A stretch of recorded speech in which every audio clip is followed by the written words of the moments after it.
amanat amanat rakyat Indonesia untuk melaksanakan wewenang dan tugas MPR.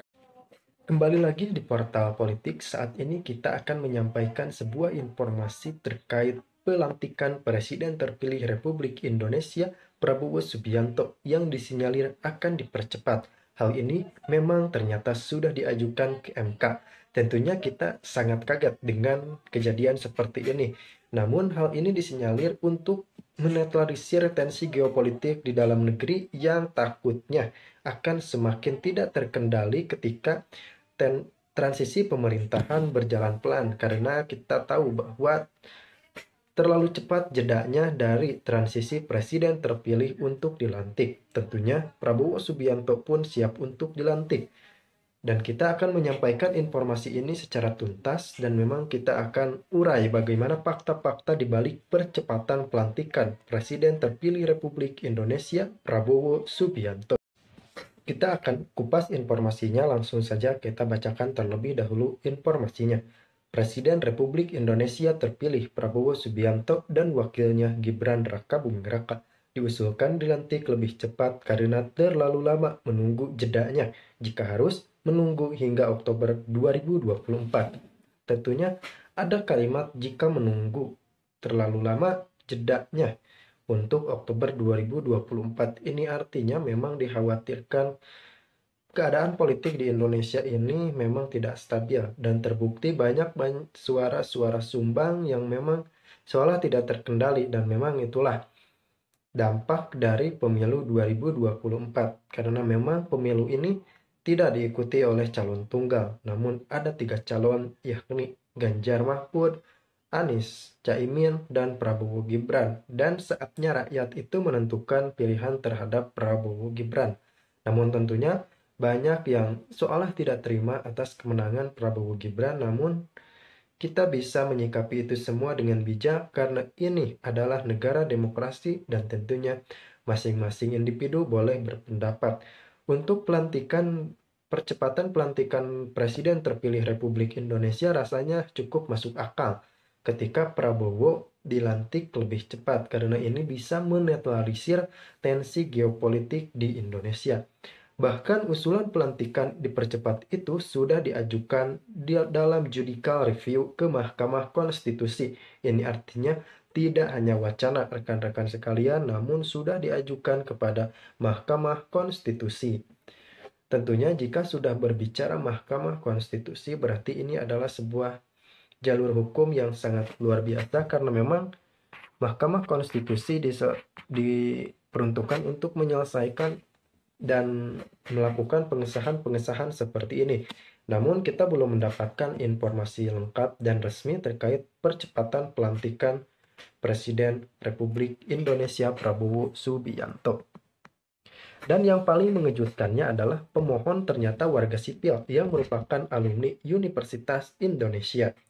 Bersama sejumlah rekannya, mereka mengajukan judicial review ke Mahkamah Konstitusi terkait Pasal 416 ayat 1 Undang-Undang Nomor 7 Tahun 2017 tentang Pemilu.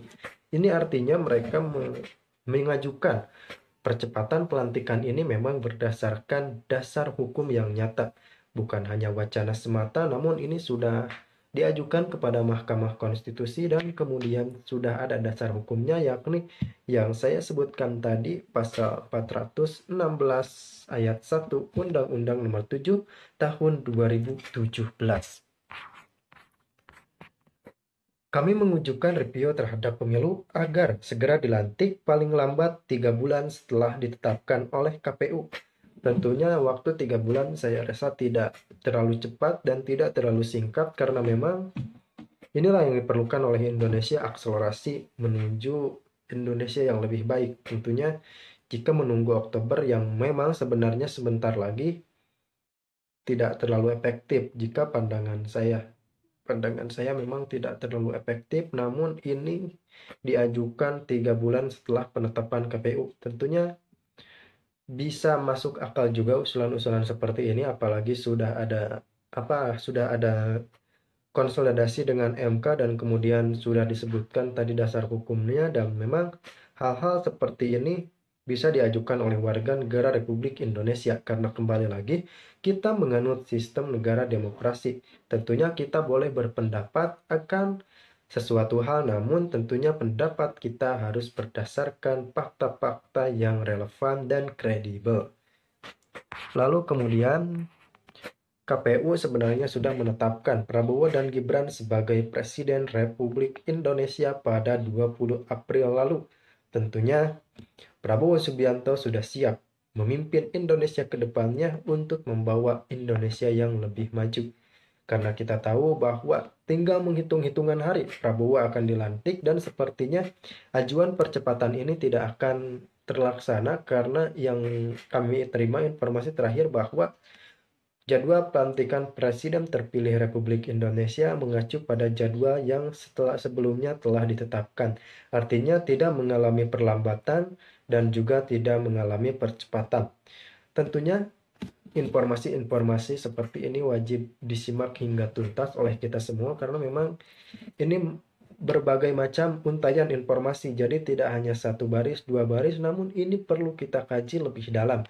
Maka dari itu kami memang menyediakan portal sebuah informasi yang memang menguji dan mengupas lebih dalam fakta-fakta yang beredar di media sosial.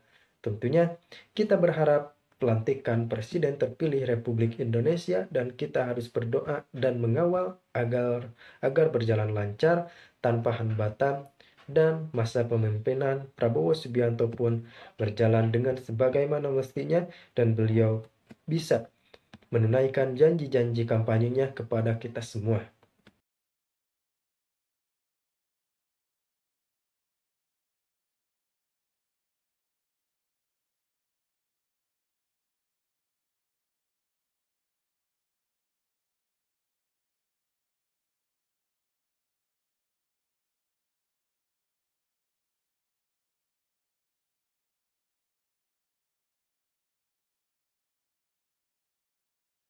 MPR periode 2019-2024 dengan suatu penekanan menugaskan kembali Badan Pengkajian MPR untuk melakukan sinkronisasi dan harmonisasi atas rancangan tata tertib dan rekomendasi yang telah kita sepakati. Dengan tidak lupa segera melaporkannya kepada pimpinan MPR sebelum akhir masa jabatan 30 September 2024. Apakah dapat disetujui? Terima kasih. Untuk itu izinkan saya membacakan rantap rantusnya untuk mendapatkan persetujuan saudara-saudara sekalian untuk menjadi keputusan MPR Republik Indonesia. Rancangan Peraturan Majelis Permusyawaratan Rakyat Republik Indonesia Nomor 1/9/MPR 2024 tentang tata tertib Majelis Permusyawaratan Rakyat Republik Indonesia. Menimbang dan seterusnya, mengingat dan seterusnya, memutuskan menetapkan Peraturan Majelis Permusyawaratan Rakyat Republik Indonesia tentang tata tertib Majelis Permusyawaratan Rakyat Republik Indonesia sebagaimana yang tadi disampaikan oleh Ketua Badan Pengkajian MPR RI dan dilanjuti dengan sinkronisasi dan harmonisasi. Apakah dapat disetujui untuk menjadi keputusan MPR Republik Indonesia? Baik, terima kasih. Tepuk tangan, boleh. Selanjutnya adalah rancangan keputusan Majelis Permusyawaratan Rakyat Republik Indonesia nomor 3/9 MPR RI /2024 tentang rekomendasi MPR Republik Indonesia masa jabatan 2019-2024. Menimbang, mengingat, memperhatikan, memutuskan, menetapkan keputusan Majelis Permusyawaratan Rakyat Republik Indonesia tentang rekomendasi Majelis Permusyawaratan Rakyat Republik Indonesia masa jabatan 2029-2024 sebagaimana disampaikan oleh Ketua Badan Pengkajian MPR tadi. Apakah dapat disetujui menjadi keputusan MPR Republik Indonesia? Alhamdulillah. Sidang majelis, hadirin sekalian yang kami muliakan. Selanjutnya, sebagai bentuk pertanggungjawaban kita bersama dalam mengemban amanat rakyat Indonesia untuk melaksanakan wewenang dan tugas MPR sebagaimana tercantum dalam ketentuan pasal 4 dan pasal 5 Undang-Undang MD 3 serta pasal 5 dan pasal 6 Tata Tertib MPR, izinkan melalui sidang yang terhormat ini Majelis menyampaikan laporan kinerja selama masa bakti 5 tahun kepada seluruh rakyat Indonesia sebagai pemilik kedaulatan tertinggi. Kita semua menyadari bahwa Indonesia, negeri yang kita cintai ini, dibangun di atas fondasi yang kokoh, yaitu Pancasila, Undang-Undang Dasar 1945, Negara Kesatuan Republik Indonesia, dan Bhinneka Tunggal Ika. Pancasila adalah jiwa dan pandangan hidup kita. Ia mengajarkan kita untuk menghargai perbedaan, menjunjung tinggi nilai-nilai kemanusiaan, dan hidup dalam harmoni. Di tengah keragaman suku, agama, dan budaya, Pancasila telah menjadi pemersatu yang tak tergantikan. Marilah kita terus menghidupkan nilai-nilai Pancasila dalam setiap tindakan dan keputusan kita. Undang-Undang Dasar Negara Republik Indonesia 1945 adalah konstitusi yang menjadi pedoman kita dalam berbangsa dan bernegara. Dalam setiap perubahan dan tantangan yang kita hadapi, kita harus merujuk kembali kepada prinsip-prinsip yang tertuang di dalamnya dengan memahami dan menghormati Undang-Undang Dasar 1945 dan kita menjaga martabat dan kedaulatan bangsa. NKRI atau Negara Kesatuan Republik Indonesia adalah rumah bagi kita semua. Dalam bingkai NKRI, kita menemukan kekuatan dalam keberagaman. Kita adalah satu bangsa yang memiliki tanggung jawab untuk saling mendukung dan menjaga keutuhan. Mari kita jaga persatuan ini dengan semangat gotong royong, saling menghargai dan memahami satu sama lain.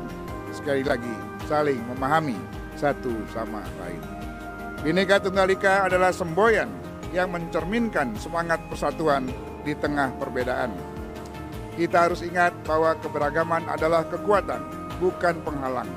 Mari kita perkuat silaturahmi dan dialog antar budaya agar ikatan soliditas kebangsaan kita semakin erat. Untuk itu, silaturahmi kebangsaan terus digaungkan oleh pimpinan MPR dalam rangka merajut kembali keindonesiaan kita. Pimpinan MPR telah berdialog langsung dengan tokoh-tokoh bangsa, di antaranya para presiden dan wakil presiden yang pernah menjabat pada setiap masa baktinya, para pimpinan partai politik, para tokoh agama, serta berbagai entitas dan elemen kebangsaan lainnya untuk mendiskusikan lebih lanjut titik solutif bagi kehidupan ketatanegaraan Indonesia ke depan. Pokok-pokok pikiran dari para tokoh bangsa tersebut kami susun sebagai dokumen kearifan bangsa untuk kami teruskan kepada pemerintahan yang baru sebagai bahan masukan. MPR masa jabatan 2019-2024 juga berinisiatif untuk secara aktif menjadi salah satu aktor diplomasi guna mewujudkan salah satu cita-cita kebangsaan kita, yaitu ikut melaksanakan ketertiban dunia berdasarkan kemerdekaan, perdamaian abadi, dan keadilan sosial melalui Forum Internasional Majelis Syuro atau MPR Sedunia yang disanakan di Bandung pada 24 hingga 26 September 2022 yang lalu. Forum internasional tersebut dihadiri oleh 14 perwakilan MPR atau Majelis Syuro dari negara-negara anggota Organisasi Konferensi Islam atau OKI dan 2 organisasi internasional untuk menggalang kekuatan lintas parlemen guna menciptakan kerjasama yang lebih erat dalam aspek sosial, politik, dan ekonomi. Sidang majelis, hadirin sekalian yang kami muliakan, dengan semangat persatuan dan kesatuan, serta bersandar pada kehidupan berbangsa dan bernegara yang bersumber dari ajaran agama dan nilai-nilai luhur budaya bangsa yang tercermin dalam Pancasila sebagai acuan dasar dalam berpikir, bersikap, bertindak, laku dalam kehidupan berbangsa dan bernegara. Pimpinan MPR juga telah menjawab beberapa surat penting. Yang pertama adalah surat dari Menteri Hukum dan HAM tanggal 13 September perihal tindak lanjut berlakunya TAP tidak lanjut berlakunya TAP MPR nomor 33 MPRS 1967. Berdasarkan kesepakatan pada rapat pimpinan MPR tanggal 23 Agustus 2024, pimpinan MPR telah menegaskan bahwa sesuai pasal 6 TAP nomor 1 MPR _2003 tentang peninjauan materi dan status hukum seluruh TAP MPRS dan TAP MPR mulai tahun 1960 hingga 2002, TAP MPRS nomor 33 MPRS 1967 telah dinyatakan tidak berlaku lagi dan tuduhan terhadap Bung Karno telah digugurkan demi hukum oleh keputusan Presiden nomor 83/TK 2012 tentang gelar pahlawan nasional kepada Bung Karno. Hal itu sesuai dengan ketentuan pasal 25 huruf E Undang-Undang nomor 20 tahun 2009 tentang gelar, tanda jasa, dan tanda kehormatan. Kemudian yang kedua adalah surat dari fraksi Partai Golkar tanggal 18 September 2024 perihal kedudukan pasal 4 TAP MPR nomor 11/MPR 1998. Berdasarkan putusan rapat gabungan pimpinan MPR dengan pimpinan fraksi dan kelompok DPD tanggal 23 September yang lalu, pimpinan MPR sepakat untuk menjawab surat tersebut sesuai dengan etika dan peraturan perundang-undangan yang berlaku, di mana status hukum TAP MPR nomor 11/1998 tersebut dinyatakan masih berlaku oleh TAP MPR nomor 1/R 2003. Namun terkait dengan penyebutan nama mantan Presiden Soeharto dalam TAP MPR nomor 11/MPR 1998 tersebut secara diri pribadi, sekali lagi secara diri pribadi Bapak Soeharto dinyatakan telah selesai dilaksanakan karena yang bersangkutan telah meninggal dunia. Kemudian surat dari fraksi Partai Kebangkitan Bangsa perihal kedudukan ketetapan MPR nomor 2/MPR 2001 tentang pertanggungjawaban Presiden Kiai Haji Abdurrahman Wahid. Berdasarkan kesepakatan rapat gabungan MPR dengan pimpinan fraksi kelompok DPD pada tanggal 23 September yang lalu, pimpinan MPR menegaskan ketetapan MPR nomor 2/MPR 2001 tentang pertanggungjawaban Presiden Republik Indonesia Kiai Haji Abdurrahman Wahid saat ini kedudukan hukumnya tidak berlaku lagi. Sebagaimana dinyatakan oleh ketetapan MPR nomor 1/MPR 2003 tentang peninjauan terhadap materi dan status hukum tahapan MPRS dan MPR RI tahun 1960 sampai dengan tahun 2002. Saudara-saudara sekalian, majelis MPR yang saya hormati, seluruh hal di atas dilaksanakan oleh pimpinan MPR sebagai bagian dari penyadaran kita bersama untuk mewujudkan rekonsiliasi nasional. MPR adalah rumah kebangsaan kita bersama. MPR adalah penjelmaan seluruh rakyat Indonesia.